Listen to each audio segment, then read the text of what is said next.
So, Coach, came back from the Orlando tourney. Some of the positives you picked up from it. Well, we won 2 games. Only one team went 3-0. It was Maryland. They deserved to win it. They played three good games. We played 2 good ones and 1 bad one. So we had 2 wins, which is important for us to come back with a winning record. What happened in the Marquette game?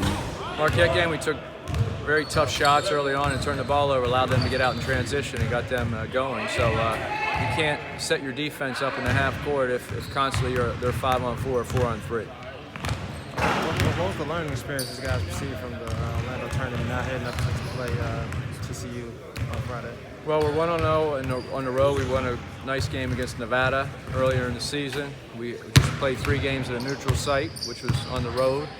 And now we're playing in TCU's new arena in Fort Worth. So it should be a great basketball game. TCU is an excellent team. They have experience and very, very physical. So we have to be ready and also guard the 3-point line because they spread the floor with 4 shooters. Also, they have like a lot of seniors on their team. How do you feel like this young team? Well, we have as many seniors as them. I think we have 5 freshmen. They have 3 or 4 freshmen to play. So teams are similar. Both teams have experience, but also some freshman classes are pretty good. You mentioned that the guarding 3-point line haven't had a ton of success at that so far. What needs to change? Well, we did against Harvard. Teams have we've given up a lot of made threes, but teams have shot a lot of threes. So you have to, like Fairfield made 8, but they shot 26% from the field and 18% from the 3-point line. So some teams have shot a lot against us. We have to try to limit the number of attempts against TCU, and certainly that would hopefully limit the number of makes. Did you change anything in the second half on defense on the perimeter?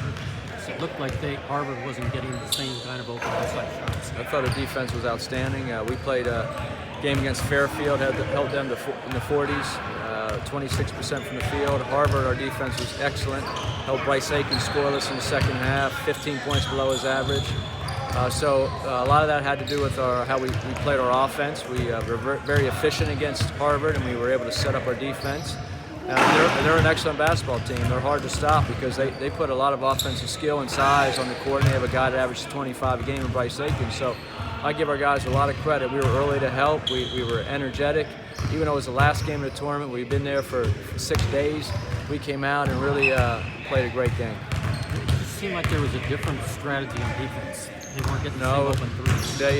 They made some good shots, tough shots in the first half. We did not switch on 3 ball screens in the first half like we should have with their spot-up shooters. Their 4 men, their power forwards all shoot 3s, and they made 3 on us in the first half. So we couldn't make any of those mistakes. But Bryce Aiken, he had everything. He had to work for everything he had, and I thought we wore him down in the second half. We knew Onyeka was a very talented player when he came in, but considering kind of his production early in his career, has any of that surprised you? No, we knew he was good. Our staff has recruited him since 9th grade. We know he's a special player. He's a special young man. He's a hard worker, and our staff has seen him produce at all levels from 9th grade on. Was the starting lineup changed for the Harvard game as a result of Nick's? Yes. I'll take it in further. What was your first impression of recruiting Onyeka as a 9th grader? Well, when he's in 9th grade, he played with Lonzo Ball as a senior. They won a national championship as undefeated. And he ran the floor, rebounded, blocked shots, got an offensive rebound, kicked it out, go rebound again, and he dunked a few here or there. But he was an energy player and helped his team win. And we could tell right then he was just a winner. He just did whatever he took. And then as he developed his skill and he became more of a focal point on the offensive end, he developed his skill sets and was able to score the ball at a high level as well as rebound and block shots. Was it immediate that as a 9th grader he could impact the program even at this level? Well, he helped them win a national championship as a freshman. So